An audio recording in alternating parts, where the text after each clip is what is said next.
अस्सलाम वालेकुम। दुबई का वीज़ा चाहिए, मैं देता हूँ। विज़िट वीज़ा चाहिए, मैं देता हूँ। एम्प्लॉयमेंट नहीं मिल रहा, मैं निकाल देता हूँ। मेरा वास्ता है। पार्टनर का वीज़ा चाहिए, नहीं निकल रहा, मैं निकाल देता हूँ। अरे निकल रहे हैं वीज़े, क्यों नहीं निकल रहे? ऐसी बातें आपको सुनने में बहुत आजकल मिल रही होंगी, लेकिन कोई भी सही बात आपको नहीं बता रहा। ये इस तरह की बातें सब एजेंट लोग कर रहे हैं। असल में हकीकत यह है कि दुबई के वीज़े इस वक्त गवर्नमेंट की तरफ से बंद हैं। मैं आपको इसकी पूरी डिटेल देता हूँ, लेकिन पूरी डिटेल सुनने से पहले मेरे चैनल को सब्सक्राइब और लाइक ज़रूर कर दीजिए ताकि आपको अपडेट मिलती रहे। मैं कई दहाइयों से दुबई में रहता हूँ और जो है इधर के कानून से मेरा वास्ता पड़ता रहता है, क्योंकि मैं यहाँ पे पीआरओ का काम करता हूँ। PRO means public relation officer. तो जो इन्फॉर्मेशन या कायदा कानून जो भी चेंज होता है, वो सबसे पहले जिस वक्त गवर्नमेंट उसका ऐलान करती है, सबसे पहले आमिर सेंटर को पता चलता है। और आमिर सेंटर जिस वक्त हम लोग रोज़ाना आते जाते हैं, तो वहाँ से हमें ये इन्फॉर्मेशन मिलती है। असल में बात यह है कि इस वक्त सिर्फ़ और सिर्फ उन लोगों के वीज़े लग रहे हैं जो दुबई में जॉब चेंज कर रहे हैं या कैंसिल हो गए हैं, उनके वीज़े लग रहे हैं।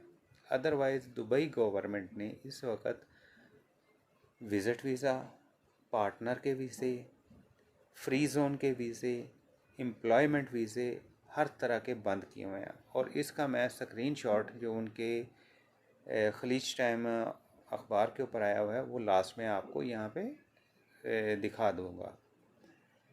तो बराए मेहरबानी किसी ऐसे चक्कर में मत पड़ें कि कोई बंदा कह रहा है कि भाई मैं आपको पैसे दे के वास्ते से निकलवा देता हूँ, सफारिश से निकलवा देता हूँ, मेरा हाथ डालता है ये वो। अरे बाबा, तुम कानून से ऊपर हो या कानून को तुमने अपनी जेब में रखा हुआ है? ऐसी कोई बात नहीं है। दुबई गवर्नमेंट का कानून सबके लिए एक जैसा है। अगर एक जगह पे सिस्टम में ब्लॉक है तो सब जगह पे ब्लॉक है। अभी कुछ दिन पहले इनकी ऑफिशियल वेबसाइट के ऊपर आया था कि दुबई गवर्नमेंट जो है किसी सिंगल पाकिस्तानी को भी वीज़ा नहीं देगी। इसमें चंद नेशनैलिटियाँ हैं जिनके वीज़े इन्होंने बंद कर दिए हैं इस वक्त। इसमें हमारी गलतियाँ भी हैं, लेकिन बात यह है कि एक मछली पूरे जल को गंदा करती है, जिसकी वजह से ये जो सही बंदे थे, जो सही बिजनेसमैन थे, जो सही मानों में विज़िट के ऊपर आते थे, वो लोग भी पिस गए हैं। आज 23 मई 2024 को दुबई गवर्नमेंट ने सिर्फ़ और सिर्फ विज़िट वीज़ाज़ खोले हैं पाकिस्तानियों के लिए, इंडियंस के लिए, श्रीलंकन्स के लिए, और उसके बाद इजिप्शियंस के लिए और एथोपियंस के लिए, जिसमें उन्होंने कहा है कि आपके पास 3000 दिरहम कैश होना चाहिए। उसके बाद आपके पास होटल बुकिंग कन्फर्म। अगर होटल बुकिंग नहीं है तो यहाँ पे जिस भी रिलेटिव्स, दोस्त, किसी के पास आपने आना है तो उसके नाम के ऊपर टेटेंसी, जिसे हम लोग कहते हैं हाउस एग्रीमेंट, वो उसके पास होना चाहिए, उसी नाम के बंदे के पास जिसके पास आप आ रहे हैं।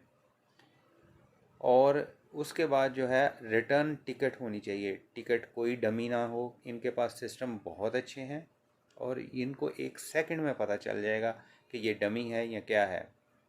और दूसरी चीज़ ये कि जिस वक्त आप यहाँ पे आते हैं विज़िट वीज़ा के ऊपर, तो ये आपसे सवाल पूछेंगे कि what is the purpose of visit. तो इनको कभी मत कहें कि मैं जॉब देखने के लिए आया हूँ, मैं ये करना। What is the visit visa, tourist visa, what is the meaning? इसका मीन है कि मैं सैर करने के लिए आया हूँ। लिहाजा इन चंद बातों का ख्याल रखें। मैं अब जैसे कि मैंने आपको बताया कि मैं लास्ट में इनकी जो ऑफिशियल वेबसाइट का स्क्रीनशॉट जो है वो आपको इसमें जो है वो ऐड कर दूंगा, वो आप देख लीजिएगा पॉज करके। उसमें क्लियरली लिखा हुआ है। और बराए मेहरबानी मेरी आपसे हाथ जोड़ के गुजारिश है, मैं यहाँ पे किसी को क्रिटिसाइज़ करने नहीं आया। कुछ लोग सही इन्फॉर्मेशन भी देते हैं मुख्तलिफ़ चैनलों के ऊपर, या तो उनके पास अपडेट नहीं होती है या उनकी मालूमात कुछ पुरानी होती हैं, और कुछ एजेंट जो हैं वो जो है सिर्फ अपना दाल दलिया चलाने के लिए आपको कहते हैं मैं निकाल दूंगा, मैं ये कर दूंगा, मैं वो कर दूंगा, मेरा वास्ता है, मुझे ट्रिक आते हैं, ये वो। कोई ऐसी बात नहीं है। अगर बंद हैं तो सब के लिए बंद हैं, सिस्टम उसको एक्सेप्ट नहीं कर रहा है। इस वक्त पार्टनर के वीज़े भी बंद हुए हुए हैं। 14 मई दोपहर 12 बजे से ये बंद हो गए थे। उसके बाद आज तक किसी का नहीं निकला। अगर आप अप्लाई करेंगे तो आपकी जो एप्लीकेशन के पैसे हैं वो ज़ाया हो जाएंगे। लिहाजा मेरी आपसे गुजारिश है कि किसी ऐसे एजेंट के पास मत फंसें और जो है यानी कि वेट करें। इंशाल्लाह कोई ना कोई हल निकलेगा इसका। और रही बात बंद होने की, क्योंकि हम लोगों ने जो है वो शॉर्टकट का जो है वो रास्ता अपनाया, विज़िट वीज़ा के ऊपर जाके भीख मांगी, उसके बाद पार्टनर के वीज़ा के ऊपर जाके, जिस वक्त बंद हो गए एम्प्लॉयमेंट वीज़े, तो पार्टनर के वीज़े ले लेके हम लोगों ने जाके वहाँ पे काम बाहर में किया। तो आखिर एक दिन पकड़े तो जाना ही था और सख्ती ही होनी थी। इन चंद जो हैं लोगों की वजह से जो सही लोग थे वो भी इस वक्त मुश्किल में है और पाकिस्तान का नाम बदनाम है। मेरी आप लोगों से हाथ जोड़ के गुजारिश है कि बराए मेहरबानी कोई ऐसा काम मत करें जिससे पाकिस्तान की, हमारे मुल्क की बदनामी हो। अल्लाह हाफ़िज़।